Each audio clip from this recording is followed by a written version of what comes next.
How you doing? Matt from the Inspection Boys. Bridget with the Inspection Boys. We're gonna go over a brief home inspection, some tips, some tricks, and kind of put it all together. Just to start off, we're gonna be using the software. Everybody should have good software. You know, your software should be your template. It should be the routine. It should basically have everything in it set up, ready to go, and you should follow the routine. So when you start your inspection, the first thing you do is you go across the street, you take a big picture of the house. You know, you want to see anything major, anything, is the house straight, are the walls crooked, anything that's wrong with the house. So a nice picture of the house. You know, I usually like going across the street, you know, seeing if I notice anything up front. Then I start my inspection. Again, it's all about the routine and how you go. So I like to have my software set up, boom, boom, boom, item after item. So I usually come to the front of the house here. I start with the driveway. You know, I take the pictures of the driveway. I look for whatever's going around, you know, your cracks, whatever. I put it in the report.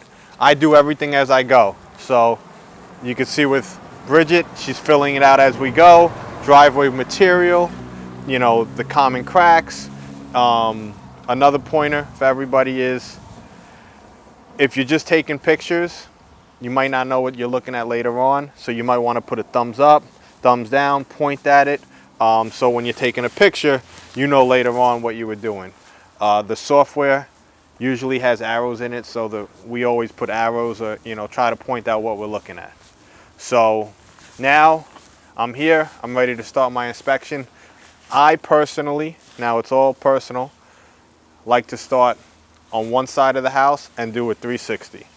So I'll go to the left-hand side, I'll start there, and I'll walk around the house inspecting as I go.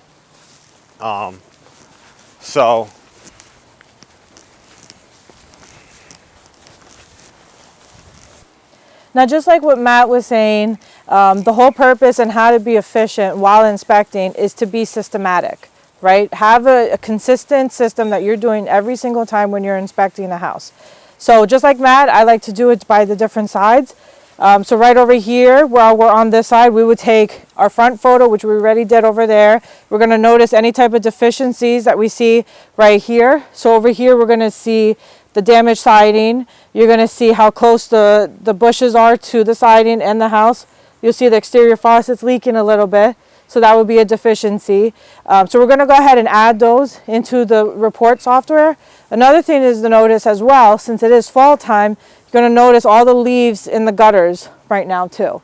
So we'll get close-ups of that, and we'll also show you guys some of that as well. The main thing, as you're writing your report, you want to make sure that you are writing down your deficiencies as you see them and taking your photos with those deficiencies. Like Matt was saying, you don't want to take all your photos and not remember things. So right now I will go into the siding. I'm going to go ahead and take a photo and show that the siding is damaged and have that linked with that, so that when we do our end of the report, I already know my deficiencies are there as I'm seeing them. So just taking a quick look as you go, you're mentally taking notes, putting it in the system. Vinyl insulation, like she said, there's some damage. Got a leak going on here. Now me personally, you have an outlet here. I don't like unplugging anybody's outlets. So I'm looking here, there is a GFCI and there's an open outlet. So I'd plug this in and I tested it out. Leave everything. Now, when every new side that you go on a property, especially when there's a fence, like Matt was mentioning before, you want to keep the house the way you found it. So if they have a fence, make sure you close it and you latch it right away. If they have any dogs, and while you're inspecting, maybe they may let their dogs out. God forbid something happened to the dog, you're going to have a really angry homeowner. So make sure the fence is always closed and put back the way it was found. As you go back onto another side of the house, you're going to be examining the same things that you already did on the first side. So siding, foundation, anything new that's on that new side is what you're going to be inspecting as well. So, Matt, So go now ahead. you're looking at this side. So you got your electric meter. You're noting electric meters on the left side of the house. You can see here, looks like they got a generator hookup. It's closed. I would ask the homeowner about it. We'll look more in the basement on that. They got another outlet there. We would test the GFCI there. Just looking around the house here, this is something that you guys should all know. They got a camera. Nowadays, there's cameras everywhere, so you're always on camera. So you got to watch what you say. Even if you're talking to your client in private, Alexa, whatever, might be listening. So, you know, always watch what you're saying. So now we're looking at the house here. The siding looks good on this side. Not too much going on. The windows looks good. The caulk looks good. The screen is there. Your electric service looks good.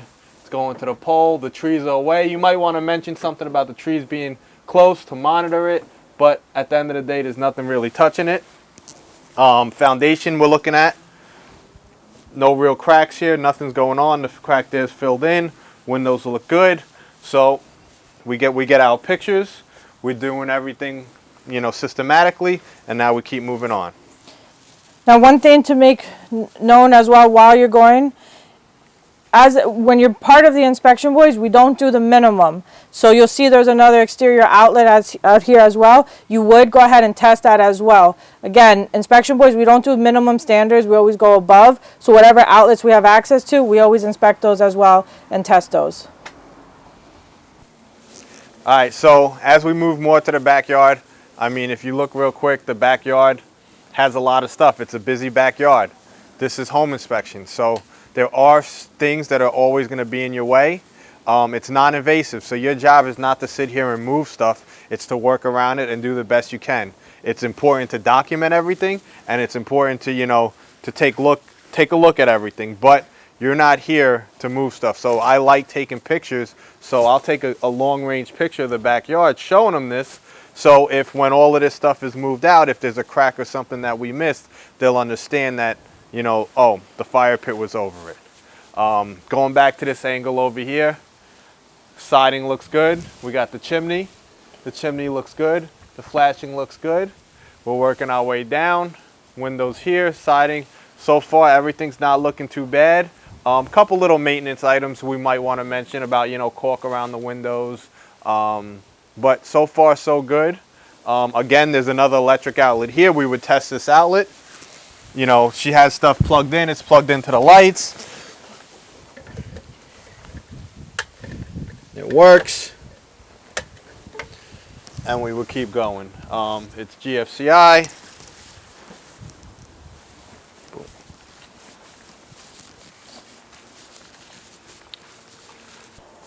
All right, now like Matt was describing before, when you're inspecting a house, the important thing is to not get overwhelmed. As you could see, when you walk around every part of the house, you're going to notice different items happening. We have the rear patio over here. We have a deck. And you'll notice also over here is a little crawl space entry. You really want to pay close mind because sometimes even the owners do not know that they have a crawl space. So with crawl space accesses, you see Matt here opening it up. He's going to take a look inside, inspect it, and see if it's even accessible. Right away by opening it, we can see that it's full of items, of the owner's items, and we won't be able to get inside of it. So he'll take visually, inspect it, whatever we can see, which would all, you know, be limited as well. So remember, it's important to document your limitations.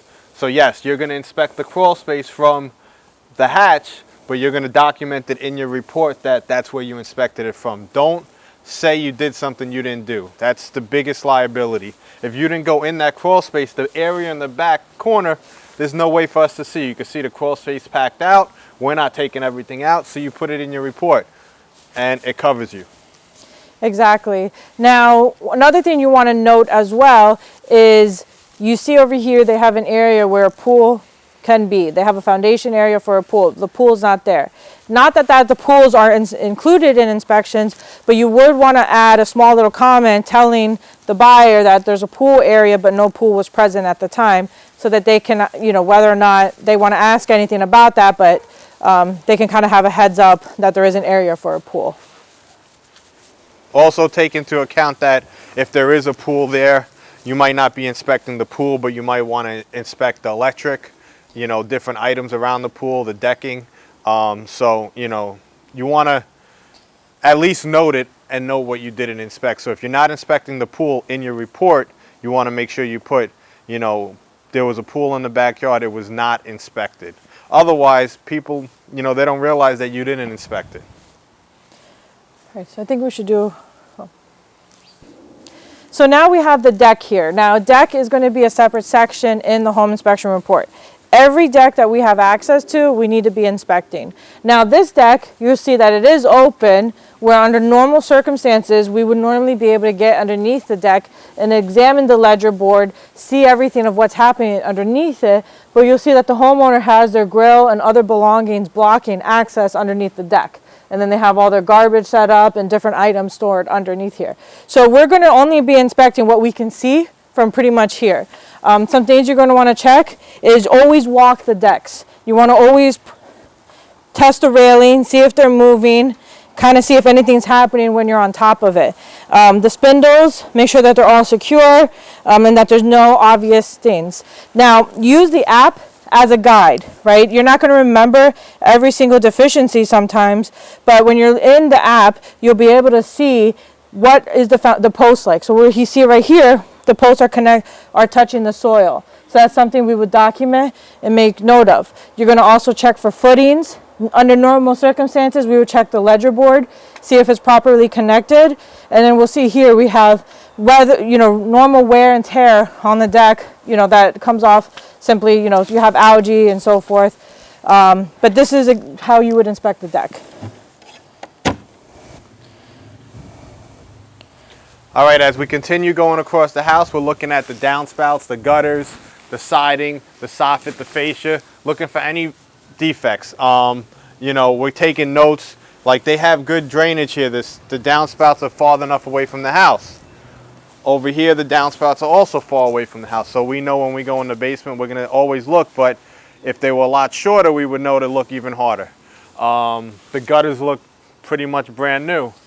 The fascia, the siding, you know, you could recommend having it power wash and clean, but at the end of the day, you know, right now, everything is looking pretty well maintained.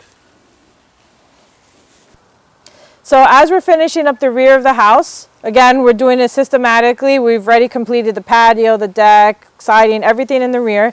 As we're moving on to the last side of the house, we note that there's a shed. Sheds are not included in the home inspection. You can make a comment. You can just by briefly looking at it, if it's in good normal condition or if you see that it's about to fall apart. People like to know that it's a courtesy, but don't go crazy trying to inspect the whole thing. If it was a detached garage, an outbuilding, or a guest house, that's something you would inspect. If it's an outbuilding or guest house, you would also want to include that in your price point as well. All right, as we get to this side of the house, it was an easy ladder setup here, so I put my ladder up. Again, with your report, make sure you document how you're inspecting the roof. Whether you inspected it from the ground, whether you used binoculars, whether you walked on the roof, or if you used the ladder. It's very important to put how you inspected the roof, because later on, if there's something wrong, they might understand why you missed something or that wasn't there. A lot of people put, you know, roof was in good condition, inspected, and they didn't even see half the roof. They couldn't see it from the ground. They said it was okay. The people buy the house, their contractor comes, and it becomes a headache. So, you know, right now we could say we inspected from the ground. As I go up the ladder, I like to take a look from here, make sure everything looks good. Take a look at the layers. You know, if there's 1 layer, 2 layer, 3 layers. I don't normally trust my eyes from the ground. Sometimes it looks like it's 1 and it's 2, and sometimes it looks like it's 2 or 3 and it's 1. So I like to do it from here. At very minimum, I like to go, this is where I like to inspect the roof from. If the roof is easy access, I will get on the roof.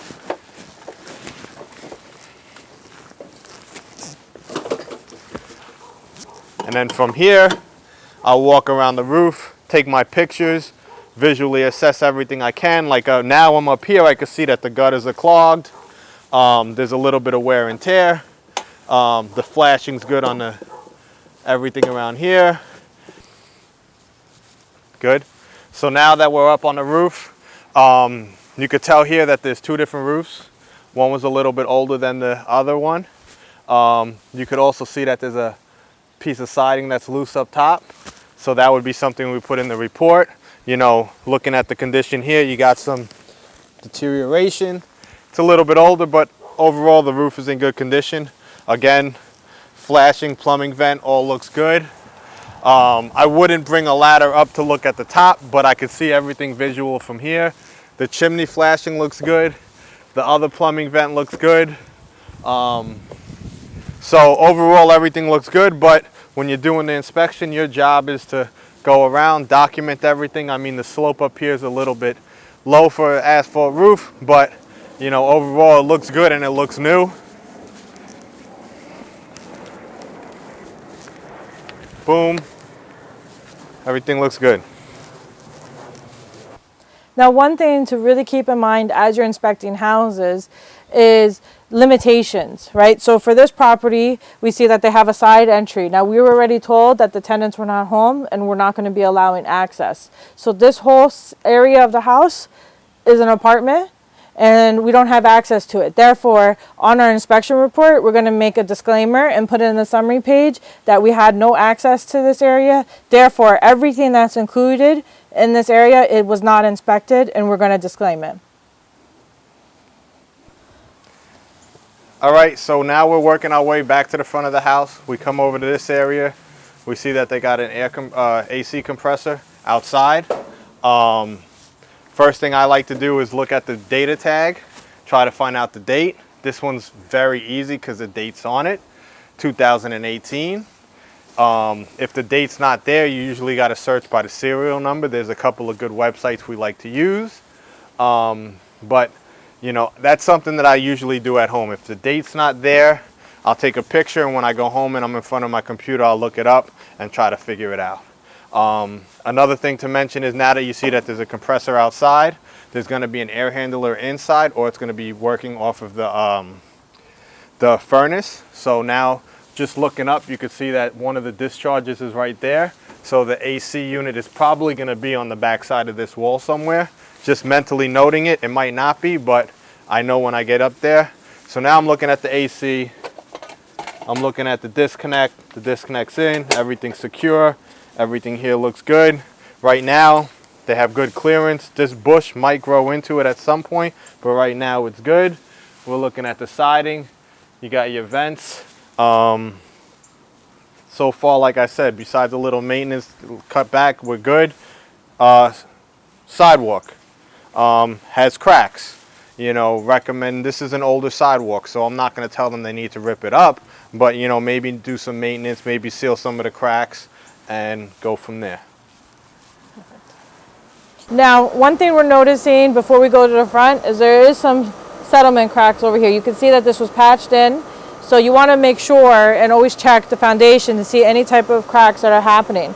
This one, it looks like it's been here for a long period of time. It hasn't really gotten any larger. We don't see anything else neighboring the foundation or anything over there. There's also another crack in the front that's similar, but you just want to make sure to make note of that on the report so that the future homeowner can also pay close attention to that in the future.